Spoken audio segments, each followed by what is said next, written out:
ከአሜሪካ ሊያባሩኝ ወስነዋል። በትራምፕ የሚፈራው ግለሰብ አስጠነቀቀ። That I never thought I would say on this show.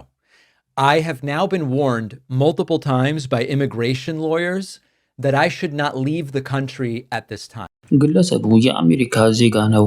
ዜግነቱን ያገኘው በመወለድ ሲሆን እናትና አባቱ ከሌላ ሀገር ተሰደው ወደ አሜሪካ እንደመጡ ይናገራል።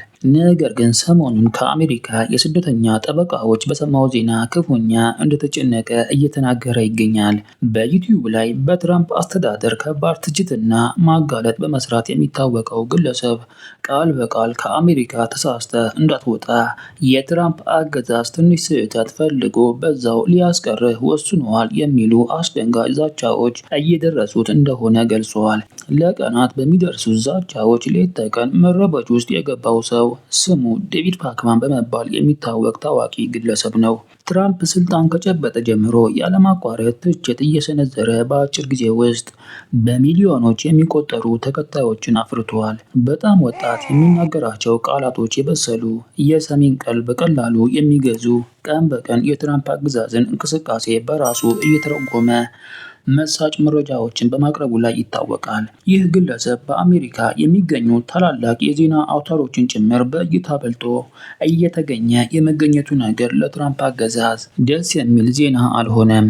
የግለሰቡ ስትራቴጂ ልክ ትራምፕ ስልጣን ለመጨበጥ የጆ ባይደንን አገዛዝን ለማስጠላት የተጠቀመበት ዘዴን ይመስላል። ትራምፕ ጆ ባይደንን ያለማቋረጥ እያንዳንዱ እንቅስቃሴውን እየተከተለ ስህተት በመፈለግ ለህዝቡ ተራ እና የማይረባ መሪ ነው ያለ እያለ መላ የዲሞክራት ፓርቲ ሰዎችን ጭምር አታሎ ስልጣን መያዙ አይረሳም። ታዲያ በዚያን ጊዜ ጆ ባይደን አርጅቷል፣ ህዝቡ መሪ የለውም እያለ የፕሮፓጋንዳውን አየር እንደ ልብ መቆጣጠሩን የተመለከቱት ተቀናቃኞቹ ዲሞክራቶች የተለያየ ክሶችን በመክሰስ በህዝቡ ለማስጠላት ብዙ ሲለፉ ቢታዩም ነገር ግን ትራምፕ ክሱን እንደ ዕድል በመቁጠር በአፉ ብቻ በስነ ልቦና ላሽቀው እርስ በርሳቸው እንዲሰዳደቡ አድርገዋል።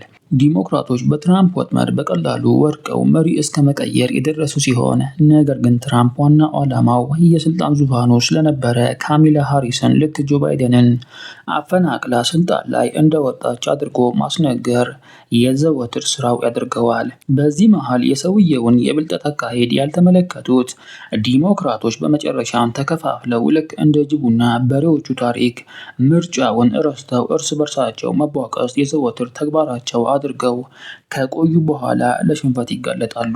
የትራምፕ የብልጠት አካሄድ መሪውን ተች፣ አንቋሽ፣ ስደብ፣ ከተመሪው ጋር ለያየው፣ ከዛ እርስ በርሳቸው ሲተራመሱ ዓላማህን በቀላሉ ያለምንም ከልካይ አሳካ፣ ቃላቶችህን አሳምር፣ ስህተት ልቀም፣ ወዲያውኑ ለህዝቡ ስህተቱን አስተካክለ እንደምትመጣ ቃል ግባለት ወዘተ ናቸው። ታዲያ አሁን ላይ ትራምፕ ስልጣን ጨበጥኩኝ ሲል እሱን ለወራት የሰራበትን የብልጠት አካሄድ በአግባቡ የተረዳው ዴቪድ ትራምፕን ከአሜሪካ ህዝብ በመነጠሉ ላይ እየተሳካለት ይገኛል።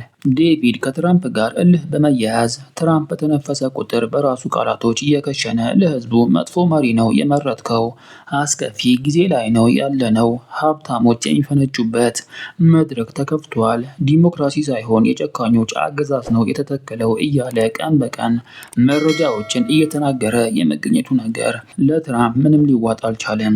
ትራምፕ ከሳምንት በፊት የዚህን ግለሰብ መጽሐፍ በአማዞን እንዳይሸጡ ከተወሰነባቸው መጽሐፎች መካከል ያስገባው ሲሆን አሁን ላይ ከራሱ አንደበት እንደተሰማው ዴቪድ ከአሜሪካ እንዲወጣ እና ከወጣም ዜግነቱ ተቀምጦ ወደ አሜሪካ ድርሽ እንዳይል ሊደረግ እንደሆነ ተነግሯል። ዴቪድ በዩቲዩብ ገጹ ላይ በፍርሃት ወይም በጥርጣሬ በመሆን ሀገሪቷ በአንድ ግለሰብ እየተዘወረች መሆኑን በደንብ ተረድቻለሁ፣ በመወለድ እዛው በመኖር ያገኘሁትን ዜግነት ለመቀማት መታሰቡ ምን ያክል የትራምፕ አስተዳደር በመረጃዎቼ እንደተረበሸ ማሳያ ነው ብለዋል። እሺ ተመልካቾቼ ለዛሬ የነበረኝ መረጃ ይህን ይመስል ነበር። ቻናሉ የእናንተ በመሆኑ ቪዲዮውን በተመለከተ ያሻችሁን አስተያየት ኮመንት ላይ አስቀምጡ። ቪዲዮውን ሼር፣ ሰብስክራይብ እና ላይክ በማድረግ የቻናሉ ቤተሰብ ይሁኑ። ቻው፣ አመሰግናለሁ።